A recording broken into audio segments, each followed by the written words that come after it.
Ini ada sekitar 10 atau 11, nanti dihitung aja. Nangisnya Sayyidina Umar bin Khattab. Sambil nangis beliau mengatakan kata-kata ini. Kira-kira ada 11. Demi ayah, ya maksudnya gini, bukan demi ayah. Ayah ibuku jadi tebusanmu ya Rasulullah. Ya, jadi maksudnya itu saking cintanya kepada Rasul. Tapi bukan maksudnya orang tuanya ditebus, bukan. Demi langit, maksudnya begini. Aku akan senantiasa menunggumu hingga langit berwarna pink. Loh, itu kan tidak mungkin terjadi maksudnya. Tapi maksudnya selama-lama. Contohnya orang Jawa kan juga bilang gitu.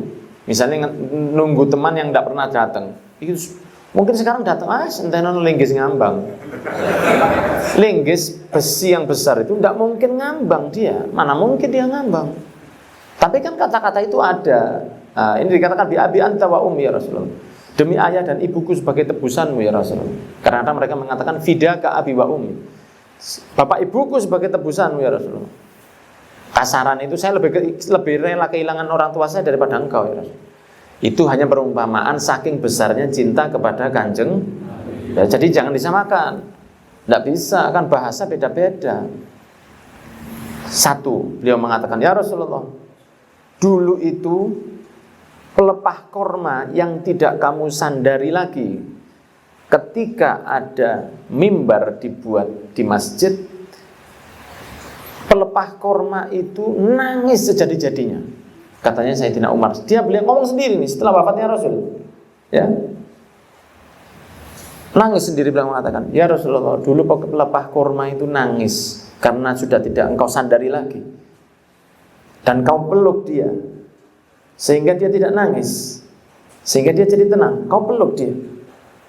Kau tidak tega kepada kayu yang sudah terpotong, kayu yang sudah tidak ada harganya. Kan tidak mau orang beri kayu potongan, kayu yang sudah tidak berharga sejak nangis, kamu tidak tega, dan kau peluk sampai dia tenang. Karena itu mutawatir.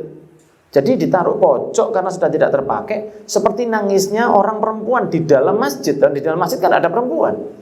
Zamannya Rasul, di masjid itu, di kala itu tidak ada perempuan. Kok ada orang perempuan nangis, ini yang mana? Ternyata kayu yang di pojok itu nangis. Ini mutawatir, disaksikan semua sahabat.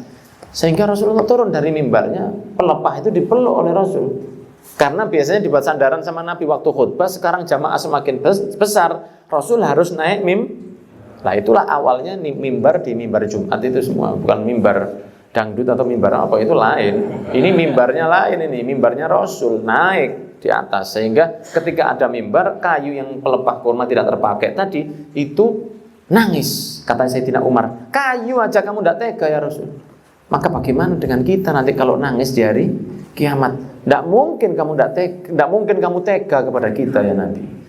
Tidak mungkin engkau akan tega meninggalkan kami. Engkau ini gak tegoan. Ke pelapah kurma yang terpotong aja kamu tidak tega, apalagi yang seperti kita, ya. Saking baiknya Rasul. Ya Rasulullah, yang kedua, saking mulianya engkau, kata Sayyidina Umar, sampai dijadikan siapa yang nurut kamu itu sama dengan nurut ke Gusti. Di dalam Al-Quran Allah berfirman, wa man yuti'ir rasulah faqad ata'a Allah. Siapa orang yang taat ke Rasul, dia sudah cukup taat kepada Gusti Allah. Jadi kalau kita tuh fokus ke Nabi, niru, mencoba untuk menjalankan perintah dan menjauhi larangannya Nabi, itu sama dengan kita nurut ke Gusti Allah. Bukan berarti Nabi Muhammad Tuhan, tapi barometer nurut ke Allah itu kalau nurut ke Rasul. Allah mengatakan, siapa nurut ke hambaku ini, kamu nurut sama saya berarti. Jadi kalau kamu benar-benar cinta kepada Rasul, maka kamu saya cintai, kan begitu. Yang kedua, yang ketiga, ya Rasulullah, sudah disampaikan bahwa keutamaanmu, ya, bahwa ampunan untukmu itu lebih duluan daripada kabar tentang kealpaanmu. Ya, karena Rasul itu kan ada beberapa hal yang Rasul itu memang harus dilupakan oleh Allah. Harus dilupakan. Seperti sholat, pernah Rasul sholat Isya 5 rakaat. Memang dilupakan oleh Allah supaya keluar hukum sujud Lah kalau Rasulullah tidak dilupakan, kita gimana? Kita tidak tahu. Kadang kita tim 3, 4, 4 aja wis. Ya, ketika Nabi Muhammad melakukan satu hal yang tidak sesuai dan itu semua aturannya Gusti Allah, tidak ada Rasul itu yang menjalankan sesuatu yang tidak sesuai. Itu memang sudah aturannya Allah. Cuma ada peringatan untuk umatnya nanti, seperti lupa di sholat sampai 5 rakaat tersebut. Jelas ya?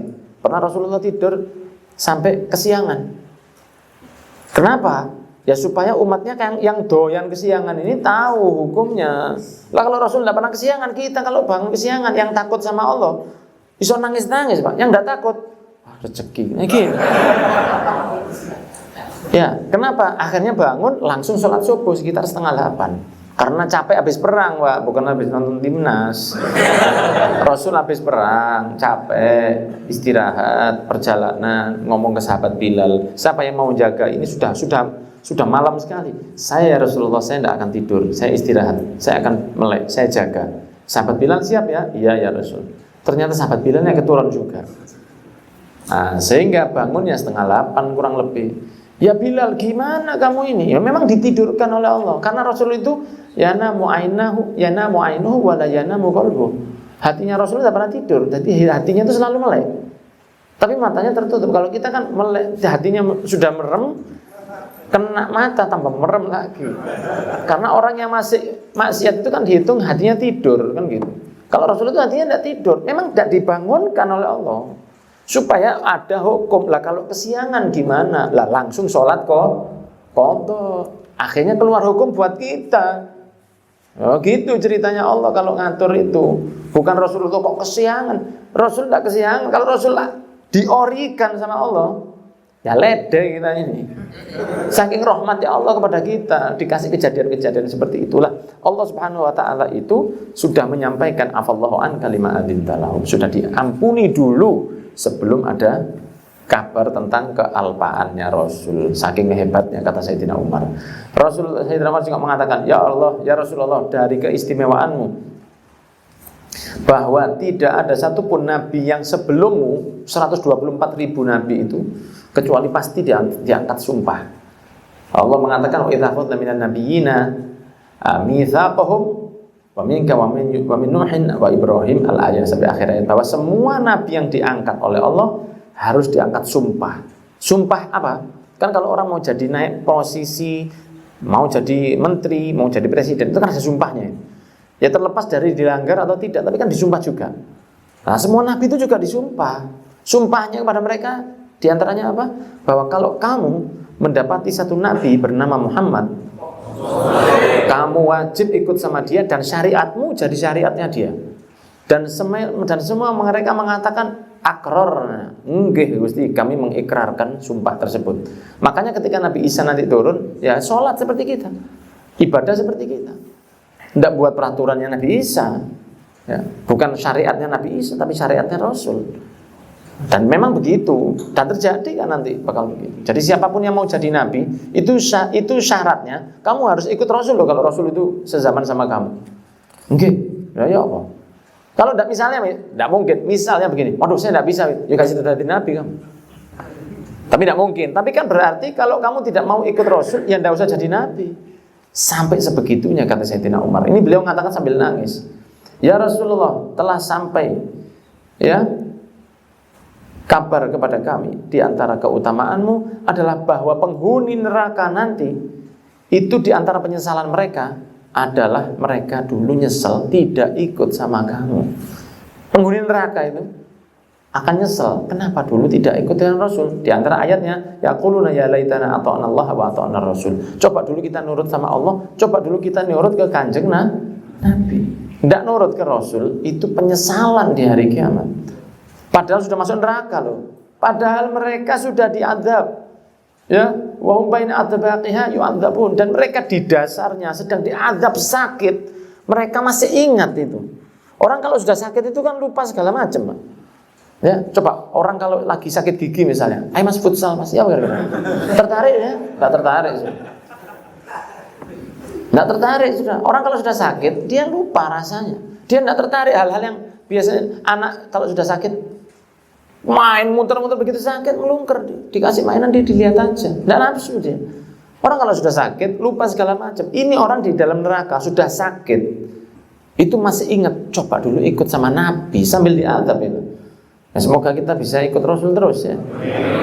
Yang berikutnya, Rasul Sayyidina Musa alaihissalam itu dulu ya, pernah membuat batu memancarkan air. Tidaklah membuat kami terkejut ya Rasul, karena engkau dulu bisa mengeluarkan dari tanganmu air yang lebih jernih lagi. Kalau dulu Nabi Musa mengeluarkan air dari batu dipukul pakai tongkatnya, kita tidak terlalu heran ya Rasul, karena kita melihat yang lebih hebat lagi.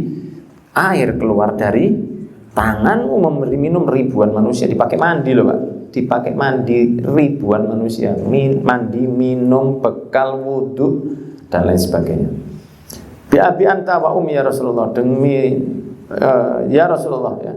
Kalau Nabi Sulaiman dulu itu pernah terbang dibawa oleh angin, tidaklah mengherankan bagi kami banget ya Rasulullah. Kenapa? Karena engkau dulu terbangmu vertikal ya Rasulullah.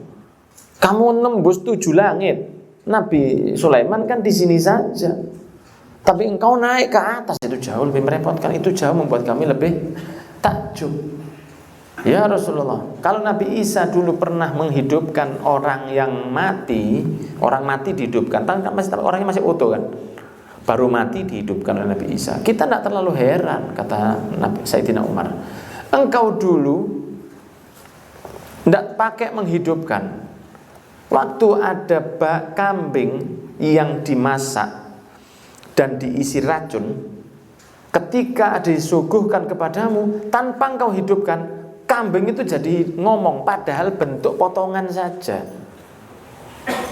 bukan badan yang utuh. Nabi Isa kan menghidupkan badan yang utuh dan dihidupkan, gum bi'idznillah, bangunlah dengan izin Allah. Kalau ini tidak, sampai daging kambing yang sudah dipotong, dimasak, dikasih racun loh. Dikasih racun itu kan, coba masih hidup kan kambingnya mati ya Pak. Daging kambingnya itu kan rusak itu. Dikasih racun dalamnya supaya Nabi Muhammad makan itu. Daging kambing itu mengatakan apa? La takulni fa inni masmumah. Ya Rasulullah, jangan kamu makan saya, saya ini diracun. Daging segini Pak. Kalau Nabi Isa satu badan utuh, potongan daging kecil aja sama kamu bisa hidup dan bisa ngomong dan bisa memberi manfaat. Dan bisa memberi manfaat. Jangan makan saya ya Rasulullah. Bisa menghalangi Rasulullah dari satu hal yang buruk. Ya Rasulullah, kata Sayyidina Umar. Dulu Nabi Nuh pernah berdoa, Rabbi la tadar 'alal ardi minal kafirin dayyara. Jangan engkau sisakan di atas bumi ini, karena waktu itu Nabi Nuh masih sedikit manusia. Jangan kamu sisakan orang kafir di atas bumi ini ya Allah. Yang naik ke perahu selamat. Yang tidak naik perahu hancur habis.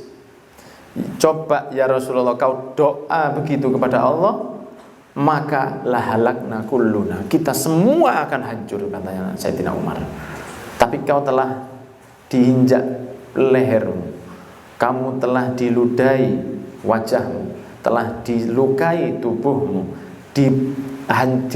dipecahkan gigi gerahammu. Fa'abaita, kamu tidak balas kecuali kamu berdoa, Allahumma ighfir liqaumi fa innahum la ya'lamun. Tapi doamu bukan seperti doanya Nabi Nuh, Rabbi la tadar 'alal ardi minal kafirin dayyara. Yang Nabi Nuh dulu berdoa supaya dihabisi orang kafir ini karena luar biasa membangkangnya kepada Allah. Tapi engkau mendoakan, ya Allah berikan hidayat kepada kaum saya karena mereka tidak faham. Saking bedanya seperti itu. Ya Rasulullah, kata Sayyidina Umar sambil nangis ini, dengan sedikitnya usiamu 63 tahun, tidak seperti Nabi yang lain 1600, 700, 63 tahun. Qillatis sinnik wa qasri umrik malam yatba Nuhan fi kathrati sinnihi wa tuli umrik. Tidak sebanyak pengikut Nabi Nuh itu tidak sebanyak pengikutmu, padahal beliau hidupnya lebih lama, 1000 tahun kurang lebih, 950 tahun dakwahnya. Ya, Nabi Nuh itu hampir 1000 tahun dakwahnya, yang ikut cuma hitungan jari. Engkau cuma 23 tahun dakwahmu, tapi pengikutmu sebegini banyak dan ila yaumil qiyamah. Ya Rasulullah, kalau hidup ini, kata Sayyidina Umar bin Khattab, ya, kalau hidup ini adalah kepantasan atau kufu, tahu kufu kan? Kufu setara, bukan kufu yang silat itu, bukan. Kufu itu setara. Kalau di dalam hidup ini ada kekufuan, maka engkau tidak boleh duduk sama kami, karena kita tidak kufu sama engkau. Kalau tidak engkau nikah kecuali yang kufu denganmu, tidak ada orang yang bisa nikah, karena kamu yang turun menghilangkan kekufuanmu itu tadi. Ya, kalau Rasulullah harus nikah dengan, tidak mungkin Rasulullah mau nikah sama orang biasa. Kelasnya seperti itu, tidak ada tandingannya. Kalau engkau itu kalau engkau itu mengikuti kufumu, kamu tidak mungkin mau makan sama kita.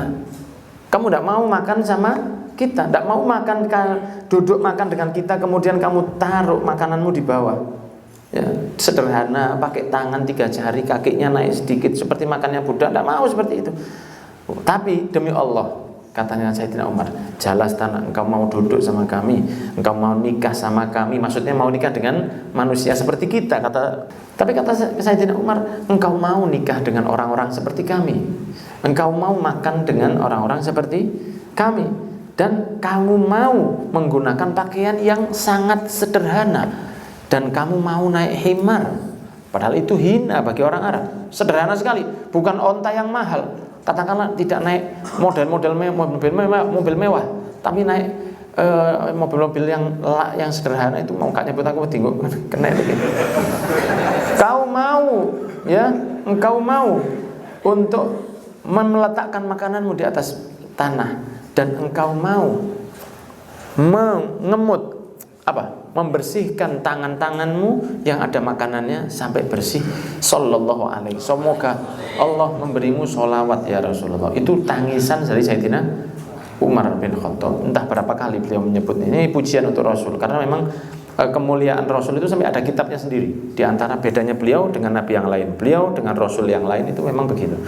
Ya, 11 kali ya, 11 kali dikatakan oleh Sayyidina Umar bin Khattab, engkau begini, sambil nangis setelah wafatnya Rasul sallallahu alaihi wasallam.